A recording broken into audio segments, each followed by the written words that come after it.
Matthew? Sup, Rebecca? How's it going? I'm good. How are you this week? I'm doing so awesome. I'm so excited for today. And you know what, though?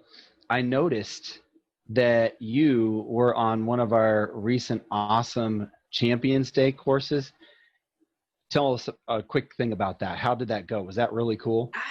It was. So with COVID, I've been doing a lot of Zoom leads. So any of you that have been on certification courses over the past 6 months or so, you've seen probably me or Bonnie or other folks being Zoom lead or Zoom Rebecca or Zoom Bonnie. And what that is we're kind of doing the pieces behind the scene. But today I actually got to be on a Champion Day and I got to be a mentor. And so it was so cool. Those of you that have not checked out the Champion Days, I highly recommend that you do so. It is all about practice, practice, practice. So Matthew has put up some dates for upcoming Champion Day events. Please check those out. Man, I was blown away today. People went from unaware to PAC skills to aware and really practicing those skills. So check out the Champions Days. And we hope to see you there soon. It was a really, really neat experience. So you guys should check it out. What about you? Anything new you've done this week, Matthew? Oh, I've got to connect with some awesome people out there. We've had such an amazing turnout of folks who are interested in showing their shine, and just us getting to talk with them and explore those things are so cool. And one of the sets of folks that I got to talk to that I'm really excited to introduce right now to you guys is Shelly and Mary Lee. Come on, guys, come join us on SUP. Sup, Shelly. Sup, Mary Lee. Welcome. Hi. Hey, guys. So cool to have you guys on here. And so today, we're going to explore this whole conference thing. And, I myself, unfortunately, didn't get a chance to go last year. I was pretty bummed by that. I really wish I could have. But, I'm excited, though, in this situation because it's going to be totally different. So it's going to be like a whole new experience for everybody else. So I won't feel like I'm behind the game a little bit on that. So that's kind of cool. So this year, the theme is living under the umbrella of dementia. So tell us all more about how PAC or how you guys all chose that topic as this year's theme for the conference. Okay, well, that's a great question. So we chose this topic for a couple of reasons. First is, it was our very first conference last year, and it was really about gathering everyone together to grow our dementia knowledge, but to also introduce positive approach to care as a company and what we aim to achieve in changing the culture of dementia care and why. So the conference was very well received. We were so pleased with the turnout. The overall response was just great. And we really listened to our attendees, which brings me to the second question. What's one of the most frequent questions Tipa and many of us on the team are frequently asked? What is the difference between Alzheimer's and dementia? I'm sure you've heard that one, each of you. Or maybe it's something like, what is this thing called dementia? So we thought it would be helpful to dig in a little deeper on those differences, starting with the 4 most common types of dementia and then some. We've got some other dementias to talk about. Not only will we learn more about the unique symptoms that each one presents, but how to better connect, communicate, and care for those living with that specific type, utilizing our PAC skills. So we're real excited about it, and we're all just gonna go, and as we're like little sponges, and we just go and just soak all this up, all this knowledge. Our attendees really wanted to learn more. So we hope that's what we're going to give them. Oh, and the other thing was they all said they wanted more time with Tipa. Well, of course. Of course, right?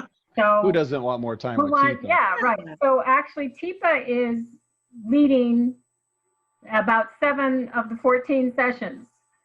So there will be plenty of time to be with Tipa. Wow, that That's is so right. cool. So you guys heard what the community was saying, and you saw that there was this need to be told more, to learn more about this whole difference in dementias and Alzheimer's and Lewy body or frontal temporal or I mean, you know, just so much out there, right? And wanting to know more about that. And you guys are taking that and you're giving it to the community. You're saying, here we go. We got what you're looking for. We heard you. And so here's what we got for you to help you guys see the differences here. And I love that whole, it's not just about, we're just going to learn about it. We're also going to learn how to connect with those folks and how we're going to be able to really meet them where they're at and help them to do with them versus doing to them, right? So that's right, Matthew. And that's so awesome. important. And as a support group facilitator, I'm asked a lot, and I can't wait to learn and hear more about the best ways to interact with somebody living with Lewy body. You know, sometimes it's more about what not to do, but Right, and the other piece I was going to throw in there was one of the other things we heard was what made our conference unique last year was we had people living with dementia at the conference. That's right. So we are continuing that this year. In fact, we have somebody with every type of dementia speaking at the conference with our speakers. And right now we have about 28 people living with dementia who are planning to attend the conference. And they get to come for free because we have sponsorships and people who've made donations to allow that to happen. That is so cool. And, you know, that's one thing I think a lot of folks would love to be able to have more of a connection to is those folks actually living through these things. And what an amazing thing that PAC is able to bring those folks to this setup and be able to help them interact and do this with all of our learners out there and folks just that are curious. That is so cool. Absolutely. So, you know, like I was saying earlier, I didn't get a chance to go last year, and I heard one of the many things that I unfortunately missed out on was the connections with the folks there at the conference. Just different folks out there, and I keep saying the word folks. I'm sorry, but you know, everybody's folks, right? We're all folks, right? So lots of people out there who are working with or have a loved one living with dementia, or just curious and wanting to learn more. We're able to connect and get to know each other and share stories. And so now with this whole virtual thing happening, how might PAC be helping or setting up or supporting folks to be able to make those connections again this year like they did last year? So I'm going to take that question because I'm very excited. We're using an app called Huva that will be, you can load it on your phone, your tablet, your laptop, your PC, whatever you need to, whichever device you want to use. And the app allows you to get a list of everybody who's registered, and you can go in and say, hey, I want to talk to Rebecca, or hey, I want to talk to Matthew about something. We will also have opportunities to set up virtual rooms where people can go meet throughout the day or different points of the day. And special for the certified community, of course, is Sunday afternoon free event for the certified community with Tipa, Bonnie, and Alejandro, maybe a few other folks, where you will get together and do some skill building, I think. I don't know, because I'm not doing that one. But I do know part of that is going to have breakout rooms by certification type so that you can go and chat with and get to know some people that way. So the app is what I'm real excited about. Yeah, that is so cool. It's a great communication tool, and we'll also be able to showcase our sponsors. You'll be able to go into like their virtual booths and you know, learn more about them, the services and resources they provide. So it's going to be different, but as you know, with PAC, we're interactive. So by golly, we're gonna be doing things. We're not just going to be talking the whole time. That's right. That is so cool. So I love that whole PAC saw that piece there and was able to come up with those solutions to meet the needs of all of the folks that are coming to this, to give them that opportunity to connect.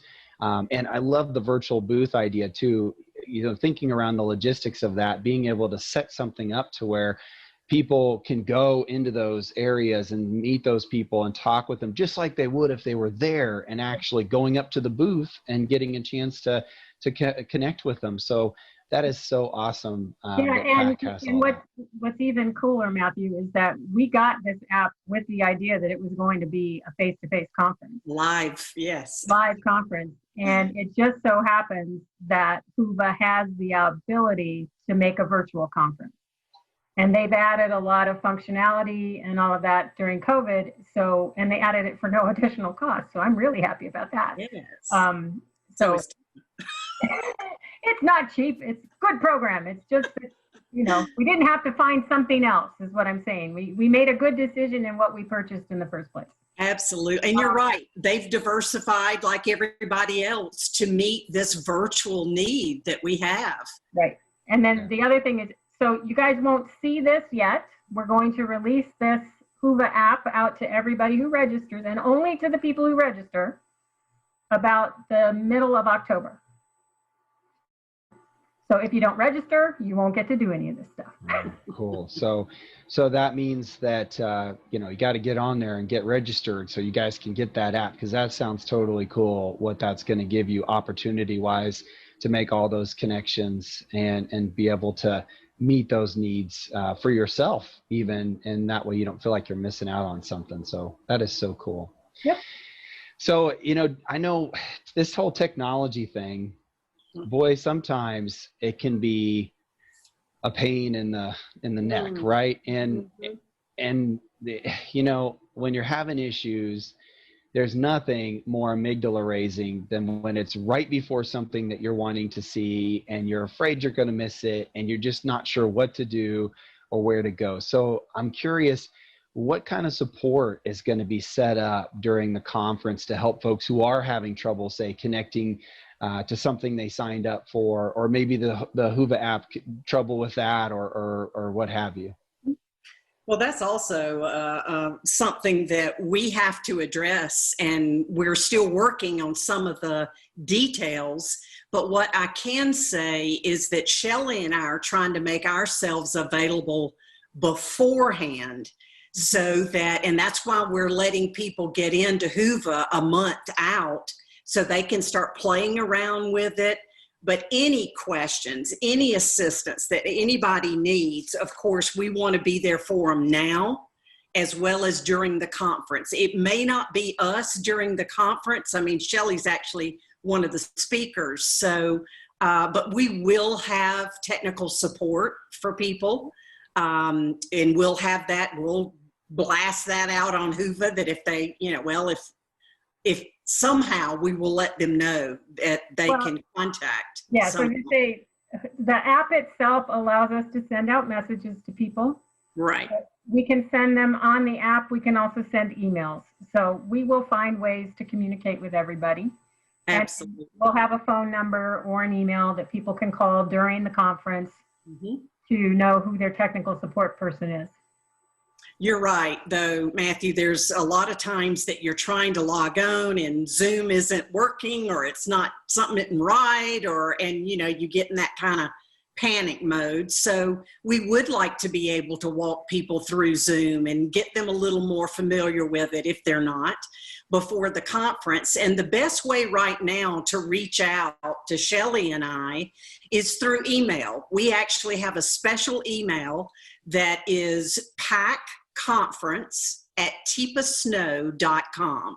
So if they have any questions about registration, or we're getting questions like, well, should I choose the $250 base ticket, or should I go with the $350 to earn CEs or contact hours? Any kind of questions, any other information they need, if they'll just reach out via that email address, Shelly and I will respond. That is so cool. So you guys, if you are one of those folks out there who struggles sometimes with technical issues, especially the whole Zoom thing and the whole virtual world, these two wonderful ladies sound like they're ready to help you prepare for that and meet those needs at least beforehand. And then once the support of during the conference comes out, they'll get a chance to share that out to you guys so you have that support during. So that is so cool, because I know that's such a huge important thing for folks right now in this virtual world, is that whole tech support and the lack thereof at times with a lot of different things, because people are just trying this thing out and they're trying to figure these things out. And it's just so hard. And when that amygdala gets going, it just, yeah, skill goes out the window, and then strength takes over and the computer ends up across the room. So cool. So, you know, I'm so excited about this. And now I really want to know, how the heck do I get on and register for it? So who can show me how to do that? Because I'm like pumped for this. Okay. Sure. I can show you how to do that. I'll share my screen. So you go to, of course, PAC, to tipasnow.com. Whoops, sorry. I just realized I shared the wrong screen. Hold on. Let me pull it up. So you go to the conference page, and then you click on the registration link, and you're brought to this page here, and it'll tell you everything. Now, a couple of things. Yeah, if all you want is the base ticket, you just scroll down to the bottom of the page and say add to cart. You're done. Okay, then you go pay for it. But we have some really cool stuff that you can still get, right? If you're going to need CEs, like Mary talked about, you would click on add that $100 additional, okay? For our certified folks, you're all on tonight, or whoever's on, you want to get into that event on Sunday afternoon, just click add, okay? We're having a book reading / book signing event, possibly a new book that Tipa, that our team's working on. Event on Sunday night. Click on that. Then between now and the end of October, you can get a free t-shirt. So you click on t-shirt, you pick your size. And then this last thing, this COVID starting the conversation workbook and video thing that has been offered recently, this was supposed to be gone today. But because we were coming on to talk to the certified community, we agreed that we're going to extend it for 2 more days. So if you go buy your tickets tonight or anytime tomorrow, you can add this $75 value course for nothing. Okay? So you just click on those things and you add to cart and you check out like you normally do. Now you're all, so I'm going to, any questions, Matthew? No, that really very helpful. So that way, at least you know where to go to be able to sign up and what to do to be able to get those things done, so you can get on there, and especially some of those deals that only go in October, so that way you can get those before the price, you know, kicks back in. So that is so cool. Yeah. And so then the other thing I want to say, though, you're probably saying, well, how do I get to pick out what sessions I want to attend? Because there's all these sessions happening. That's what you're going to do in the Whova app. So basically what you're doing today or in the next little while is you're guaranteeing your seat at the conference, right? Correct. And then you'll be able to pick the sections that you want to attend. Like I want to go to the Lewy body, or I want to go to the Alzheimer's one, or whichever ones I want to go to. Okay, so that's cool for the conference. But the other thing is, we're recording every session this time, which we didn't do at the conference last year, right? You could only go to the things you could go to in a live situation. So what's great about virtual is we're recording everything, and we're going to make every session available to everybody who purchases a ticket for free for the next year through our online group learning. So the other piece is people tell me, well, you know, it's too early in the morning because I'm on the West Coast. This thing starts at 5:30 in the morning for me. Doesn't matter. You can see it later, right? Or some people are saying, well, I can't get off the floor for 2 whole days. Okay, can you get off for 1 hour? Watch it. And then you can see the rest of the sessions after the conference. All right, Catherine's asking the question, can you talk about 4 different dementias? Yeah. So that's what I mean. During the conference, in the morning and the afternoon, we have 4 sessions. We have 4 sessions in the morning, 4 sessions in the afternoon. You can only attend one of those sessions at a time, right? So you pick the one you want to attend, and then, like I said, you could go watch the other 3 after the conference. All right, so that's one of the new things we're doing this year. Cool. Which is So- really awesome, because I always struggle when I'm live at a conference, which one do I pick? But I want to go to both of these. So that's not an issue. Yeah, that's awesome. So that really helps. At least that way folks don't feel like they're missing out. So that's Right. so cool. So, and if there are any other questions, they can reach out to you guys on that email address, the PAC conference email address, and be able to learn more about the details with this, so that way, hopefully they'll be ready to go and ready to learn. And like you said, Mary Lee, that sponge ready to soak up all that awesome information. So that is Right. There is so one. cool. There's one other piece I want to share with people because it's virtual. When I say you buy a ticket, you can buy a ticket for one person or as many people who can sit around a device. Oh, So- cool. So it's not, the one ticket isn't like one person. It's one ticket for whoever can sit around the device. Right. Oh, okay. Right. So I have some places that are setting up their conference rooms, and they're going to have their staff, socially distanced and able to watch, but they're going to watch together.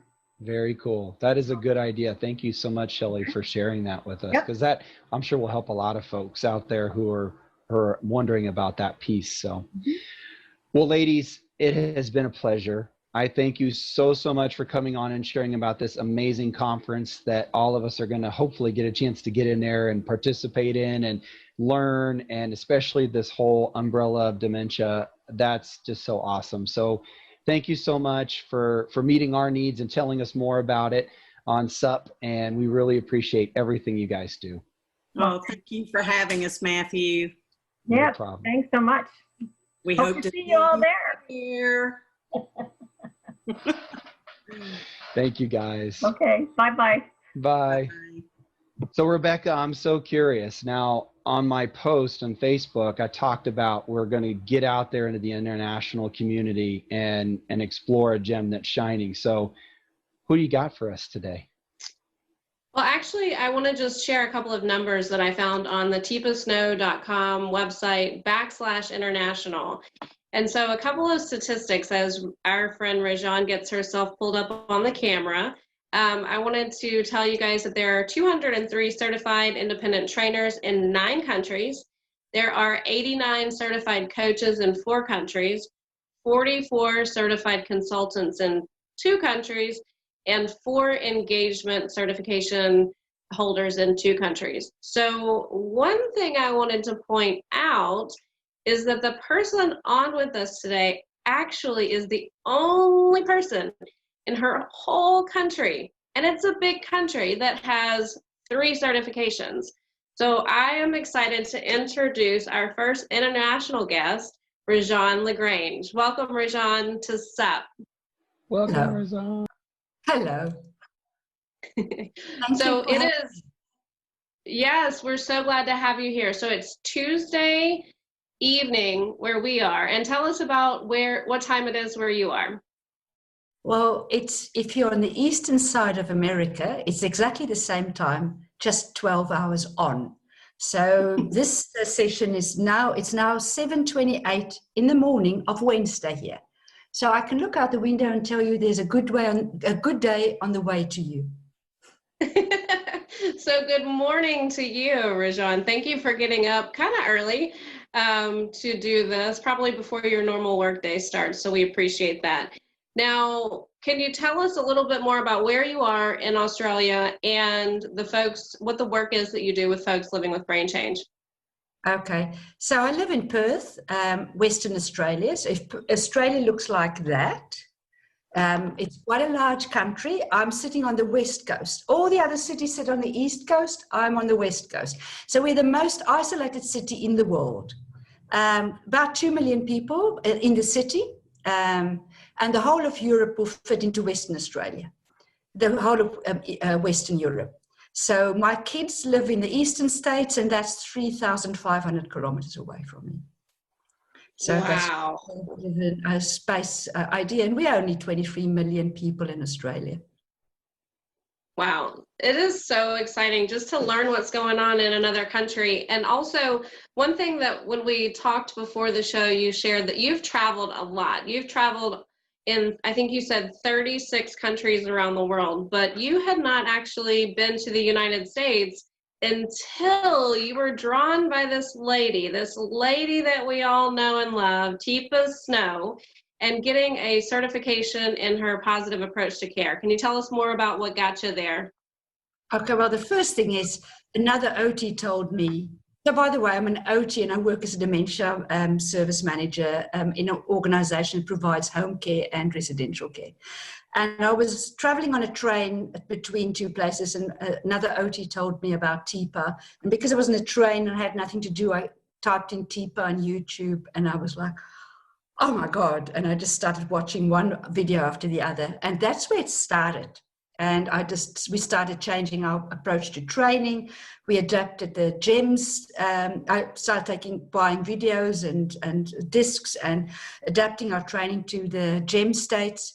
But it was like, no, this is not really fair. We don't really have the license to train this. I'll have to go overseas and get the license so that I can feel I'm doing the right thing. So that's where it started. So you came last summer, and I remember meeting you at a certification course. I believe it was in DC. Is that correct? Yes, And that's right. you had just taken a very long trip around the world and dove right into a 2-day certification, which those of you that have been to a certification course know that it is intense. We do a lot. It is not just sitting around eating bonbons. It is a lot of work and a lot of knowledge that you take in, that you experience, that you practice skills. And so it's really a lot. And you had just traveled how many hours to get here before you dove into your first one?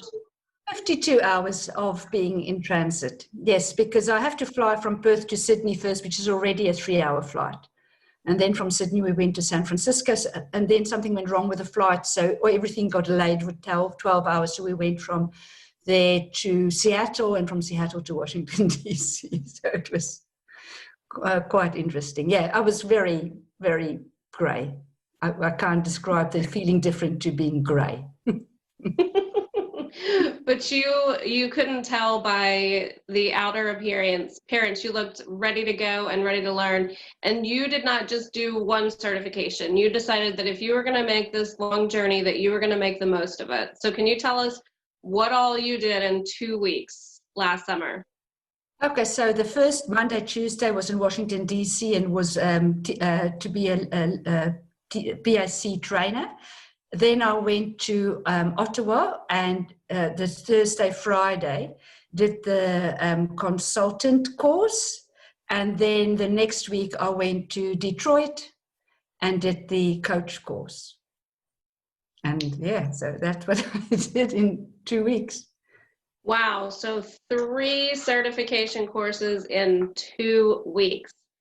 Wow, that makes me tired just thinking about it. It was very exciting. It wasn't tiring at all, actually. It was just wonderful, meeting soulmates across the world. And yeah, it was fantastic. So that's really cool. And you said that you had already been doing a lot of the PAC stuff. You had been talking in terms of GEMS, and you kind of felt this need or this obligation to come and get official.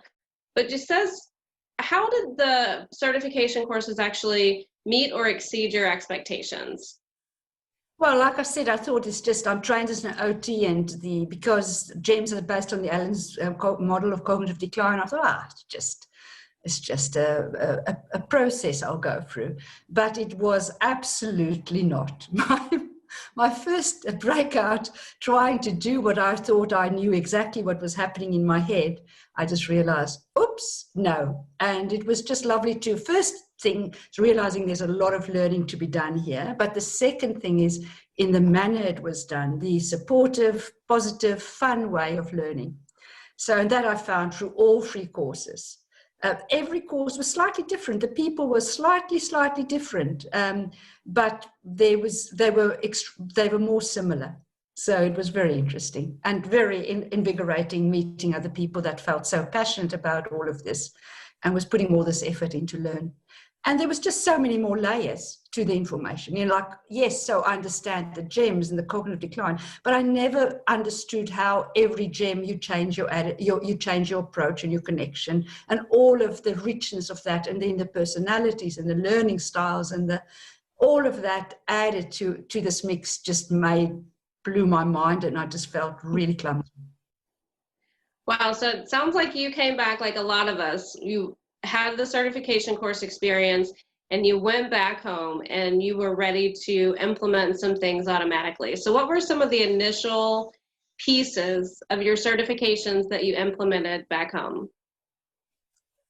Well, because my team, we're a team of 4, already knew the gems, basically, we immediately started coaching. So I think I arrived the Sunday night or something, and I emailed them, and the Monday morning we met every morning at 8 o'clock, and we started doing the positive. And first we just did the positive approach over and over and over again, and then connection, and then engagement or action.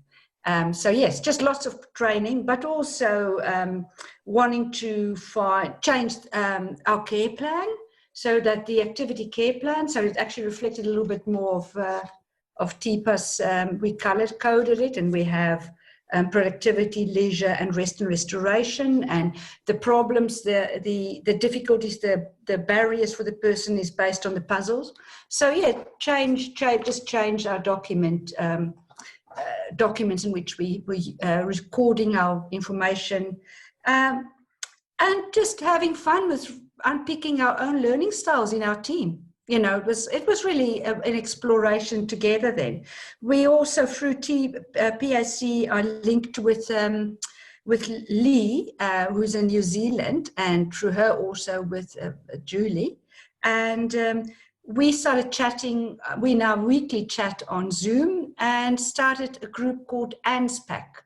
ANZ is commonly known in Australia as that what our Second World War soldiers were known as the ANZAC soldiers. So ANZ means Australia, New Zealand, and PAC, obviously, positive approach to care, with the ANZ PAC group.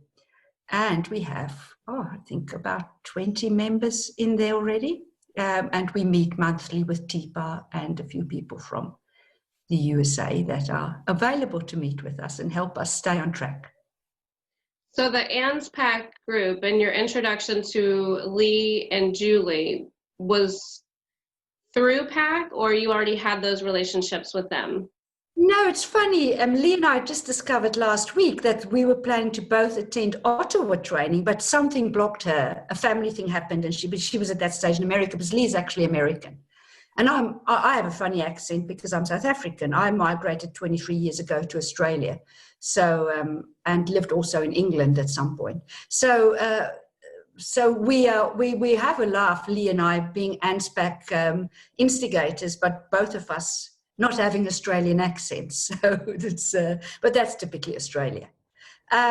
So we decided that we need to connect, and actually PAC sent us the names of all other people that were registered, and they can now invite anybody else that wants to partake in our regular meetings. Wonderful. That's so cool. So shout out to Lee and Julie, who are also doing great work, and we hope to have them on the show one of these days as well. So thank you for mentioning their names. Hopefully they're watching and cheering you on as we highlight you tonight. When we were talking before today for you, Wednesday, sorry, you mentioned the parts of the brain, and the cool thing about PAC and how the learning is different than other types of learning because of the parts of the brain that are used. And the way you said it just kind of blew my mind, and I wish we had been recording, and I'm putting you on the spot right now a little bit. I'm wondering if you can share with everyone, with our viewers, what you were talking about the usage of other parts of the brain to really make the learning stick. Okay, so one of the things even though I knew the parts of the brain, how they basically work, that really changed for me with Tipa was really understanding, you know, how the limbic system, which I would say is this little part, and this is how brain fitting together, and how the brain develops and then fits around the limbic system, and it's all connected there. And if you have a dementia, some of these fingers blow out. So what I realized when I was actually in the USA is that when we teach, we use the frontal lobe, the occipital lobe, and the temporal lobes. So we use this cerebrum, but when we work with our cerebellum, and that is our movement, that is our automatic behavior, that's our automatic movements. And the reason why when we train normal training and people just attend a training session, and what I experience is like sitting there and thinking, this is lovely and interesting, but I kind of know this information. Where I realize that even if my brain tells me, and I've bought into this, that I'm still not there until I've practiced. And that's what the cerebellum does. It's that's where your genius brain sits. You're like a tennis player or a piano player. I can't play piano by just listening to a talk about it. But the piano player have to practice, and it's this part of the brain, the old primitive brain, that does that for us. And what I realized with Tipa from the first day I attended training, I didn't know that before I arrived in America, was that when I do these things and I get filmed, oh my golly, what a clumsy person emerged there. And it was just something as simple as standing to the person's dominant side in an L shape, non-confrontational, go down low. It was just not easy to do. And so this is the difference for me for PAC. It's for me the baseline for any other psychosocial model. That you can't actually interact or use any psychosocial model without understanding these basic things and practicing till you're right. So I think you're talking about two things that often make new PAC kind of rookies, I guess. I don't know what else to call them, Matthew. Any other wording? Here I am in the sports world. So for new PAC folks coming into a certification or coming into a champion day, that actually getting your body up and doing things is something that people are uncomfortable with. That is not the traditional way that we learn. And so a lot of folks give a little bit of, oh, I'm not really that kind of person. And we really get up and practice. And then the second piece that makes people uncomfortable is those video recordings that every single person here who is certified in the PAC certified community, you've done those videos, you've watched those videos of you practicing PPA and hand under hand with your mentor on the screen, and it is painful to watch yourself the first couple of times. What does that do, though, when we see ourselves versus what I think, oh, I'm doing that pretty darn good. Yeah, I'm really rocking out that PPA. And then I watch that video and I try to match these two things up and I realize, ooh, I didn't really keep my hand in visual field, or I was doing what they call chicken butt, sticking my hiney out in the air. So that video really gives us that, ooh, maybe it's not as great as I thought it was. And it sounds like that's some of the ahas that you had. Oh, it's a two-way street. It's one of the places where you really get to know your personality cards, you know, where you know, one of the ladies in my team is an existential intrapersonal person and an introvert. And she absolutely hated, whenever I asked her, how did that go for you? I know she would just, it became humor like that. It was always like that. But then we were like, okay, let's just take it from there. So, you know, it became humorous and fun. But it is understanding your learning styles and your personalities, which is so integrally part of the PAC community, helps you and gives you the tools to be empathetic and say, I know this is uncomfortable, but just look at this. Look at all the things you've done well. Look, you achieved this and this and this. Isn't that a fantastic feeling? So maybe that brings your thumb up just a little bit. Yeah, and the other interesting thing is when you work with people that are, you know, doing daily this work and they tell you they've done like this and you look at their video and it's like, okay, tell me what you've done well. So, at least you start again with a positive, which is such a fantastic tool, because before I would just think, holy moly, where do I start? And having the video there and starting with the positives and then picking just one thing to work on is really fantastic. Yeah, so it works with both ends of the scale, the people that are up there and the people are down there, and you can move the dial. That's such a great point. And so what Rejane is talking about, for those of you that aren't familiar, is our PAC coaching cycle. So really, how does that feel? Ooh, I'm rocking it out. It's okay. Ooh, I did not do so well. And then what are 2 things that felt good about it? And what's one thing I want to focus on? So when we start to rattle off, I did this, I did this, I did this wrong. How many of those can we really implement at one time? So focusing on that one area of change. And then another part that we often, it makes us uncomfortable, we drill it. We drill right then. So I really want to work about keeping my hand in visual field. And coaches drill that skill to, okay, let's keep that hand in visual field. Let's do that together right now. Yeah. So really that coaching piece, and not just awareness of the trainer, but that coaching piece really makes a difference. And I am so excited to share about a little research that you did with a couple of care homes back in your community.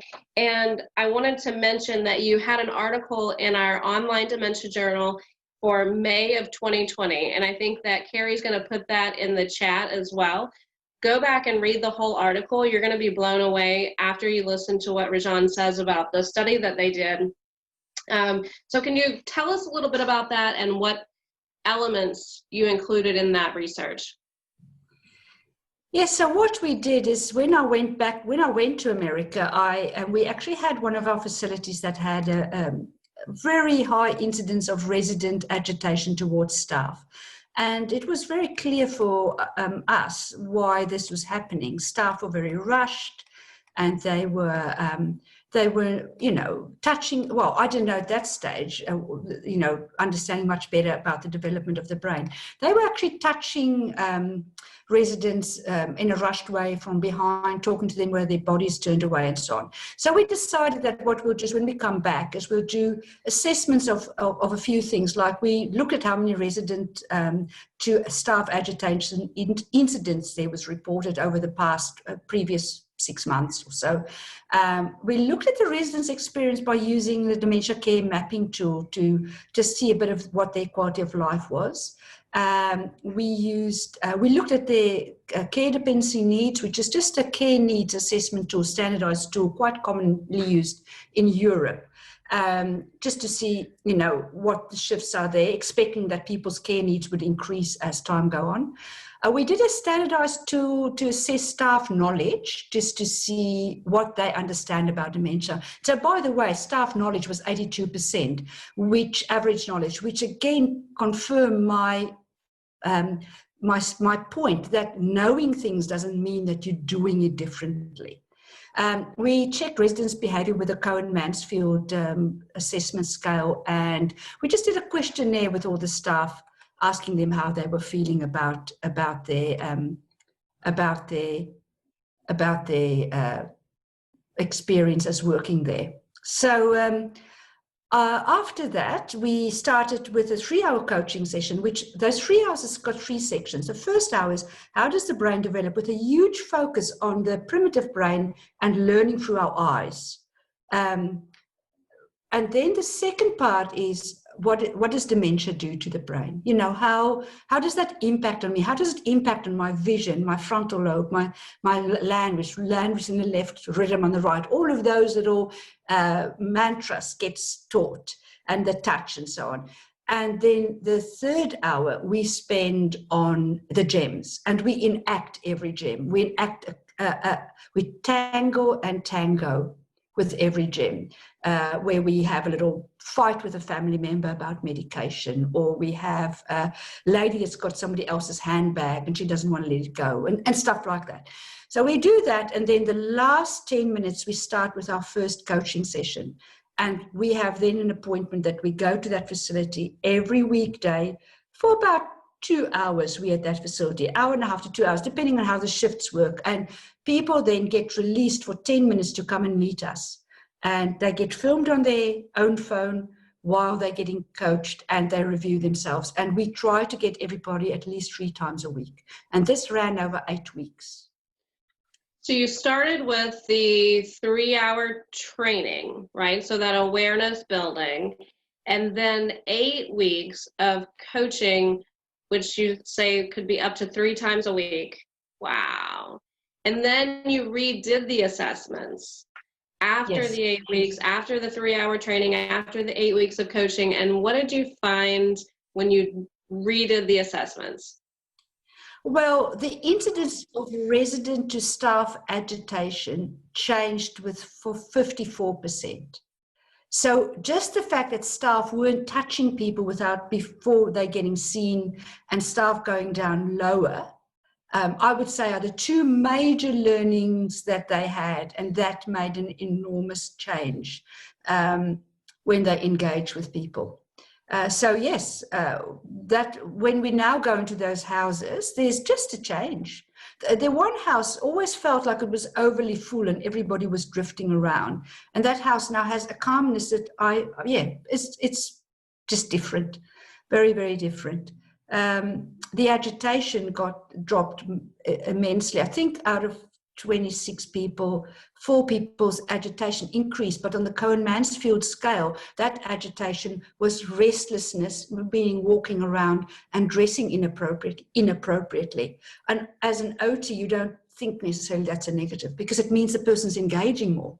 So they actually feel more empowered, maybe to be walking around, while the other agitation scales dropped.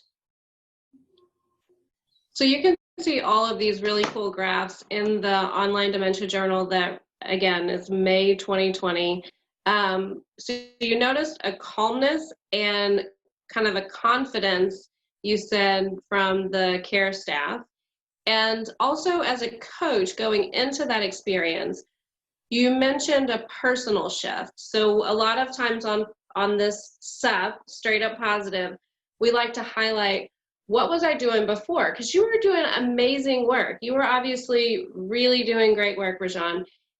You immersed yourselves in these certification courses, and that was a change in your practice. And you talked about a specific personal shift. Can you tell our viewers about how you changed in how you went in coaching other folks?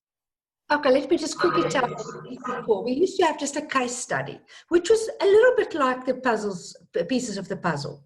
And then we would unpack the person and say, and then we would, before I go in, I have solutions. Like I felt I wasn't being a good consultant if I didn't have solutions. So that was the one thing which being a consultant has really changed for me, where I now go in and I don't have solutions. I'm just in the moment, solving as we go. But the other thing that's interesting is I used to be this person from head office, and I realized that people didn't really know who I was, and most probably were a little bit uneasy. But what the coaching did in the videoing, we had so many moments of laughing or being a little bit clumsy ourselves, or trying again, or even times where I got videoed what I did and was explaining, I have to send this to America because I'm busy to be certified. So it was not only them that was on the spot, I was on the spot too. And it really bonded, and we had a much stronger relationship with people. That not coming with solutions, being there, working with them, and being just a person. I wouldn't say I was a different person, but this approach allowed people just to see me how I saw myself, and wasn't aware that wasn't exactly how other people saw me. So it just made everything more positive and humane. And when we coach people and somebody really just doesn't maybe get it that right, but there are positives, I always think it's far better focusing on that little positive than focusing on the negative. But there's one thing that's working. Let's celebrate that and let's practice that. So yeah, all of these things coming together just really built relationships and helped me to step back, oxygenate my brain, and be with people, not trying to be the solution. I now just know this is just the beginning of a journey. It's not a solution. And sometimes it's just, we just don't know. We just have no answer in this moment for this very difficult situation. And staff appreciate that the expert doesn't come to tell them what to do. I think they do. I think that's one of the biggest shifts for a lot of folks who come to the consultant course. And we just had one recently, and the shift of thinking I have to come with all of the answers to, like you said, now I'm coming in a meeting with you and we're finding some solutions or some possible options together. And this is the beginning of the journey. This isn't the, I'm going to come solve all your problems and goodbye. It's a very different way than the traditional consulting that we see oftentimes in senior care. So you've done a lot. You've done a lot in the past year. Congratulations. You are rocking your PAC skills. What's next for you in ANZ PAC, and what's going on with dementia care in your part of the world? So dementia care is not inspiring in my part of the world, I'm sorry to say, but PAC is certainly giving hope. I'd really like more people. So up until now, because there's so many constraints, and my organization would prefer people just to do a tick box type, going online and saying, yes, they've done dementia training. And it's a real uphill battle in expanding that, even with results like we've delivered. It's amazing how hard it is to shift people. But my goal is to shift it more, expand it more to a larger part of Australia with my other ANZ PAC members, and see if we can maybe develop some training that we could maybe market to care homes. And also, I realize as I'm talking, because I'm learning as I'm going, my lack of confidence in really inviting other people in, because ANZ PAC doesn't really have the resources as in the USA. I have lots of little groups of people that are believing in ANZ PAC, but they're just drifting out there still. So to create a more solid something for them to link in, like you have in the USA, is absolutely crucial. And a lot of these people work hours, even I can at 7 o'clock meet with America at 7 o'clock in the evening for you, but 7 o'clock they're already on duty. And when they're off duty, some people have not the easiest lives. They have children, they have all kinds of other things, so they don't always have that capacity. How do we bring it more into their life so they can also have the practice? Because otherwise it will just kind of tailor off again, will just be another thing that happened at some point in their life. I'm planning to move to Melbourne by the end of the year so that I can be closer to my family. But it will put me more in the heart of Australia, at least. I'll be on the eastern coast, and I would say 80% of our population sits there, if it's not more, maybe 95%. But yeah, so it will be easier maybe to connect. Yesterday I spoke at the National OT conference on my presentation, and there was a lot of comments, please roll it out across Australia. So hopefully those type of connections would help. Nice. So you are moving and grooving and making some real change, and have a lot of changes ahead of you. So we certainly wish you the best. I know that there may be people who want to follow up with you, and so we're going to share your email address in the comments on Facebook. So you may hear from some folks, especially I know this research piece is so interesting. And I wanted to ask you about this one piece that we hadn't talked about previously that I read in the journal. And I know, Matthew, that you're looking at the clock and knowing that we're running out of time. But this was really cool. So you talked about the cost of this training and coaching process and versus the cost of incidents that people might have. Can you speak just quickly about the cost of rolling out something like this versus the cost of not doing so? Well, what I did is I went to our HR department, because it was initiated by our HR department, because they were having a lot of workers' comp. Do you also call it workers' comp when a person gets okay? They had a lot of workers' comp, and then when I went back, I asked them about the cost. Now, I can't remember exactly what was written there, because I so don't have a numbers brain, but something like nearly $300,000 or something dollars could have been spent on workers' comp. And I worked out that for us to do our 3-hour training, because the coaching is basically for free, we move around, they pay our salaries. If we could do this, it would have cost the organization in staff hours being with us for 3 hours just to give a foundation for them, something like about 50,000. We are a large organization. We have 8 care homes and literally thousands of home care clients. But, you know, if we could spend 50,000, we potentially could save, say, 150,000. So just from a cost benefit, it's just a no-brainer. That is such an important point. I think for organizations looking at bringing PAC in, is it seems like this is going to cost, but really when we look at the costs or the risk benefit, all of that, the big picture, what are the costs of not doing this, including staff turnover because they don't feel confident, because they don't have the skills they need to work with folks. So all of that, and I love that you were able to monetize that a little bit. So that's the nerdy side of me. So if I could just mention, the staff feedback was fabulous. The anecdotal feedback, things like people came to me and said, you know, I always thought I was a good carer, but now I feel like I'm a carer of people living with dementia. It was really a big shift for staff in how they saw themselves. Wow. So thank you. I hate to wrap this up. We are at our hour. So thank you, Rejane, for being on. Thank you, Mary and Shelly, for being here to talk about the conference. Thank you, Matthew. What are we, like on our 7th or 8th show with this whole SUP thing? That was just a crazy idea that we started this week. Something like that. And it's been wonderful. It's been an awesome ride. You guys have made this so enjoyable, and the participation from our audience has been so awesome. We just love hearing from you guys. And of course, we love showing the shine of all of our gems out there in our certified community. Show your shine, gang. Keep up the good work. We'll see you next week. Bye, everybody.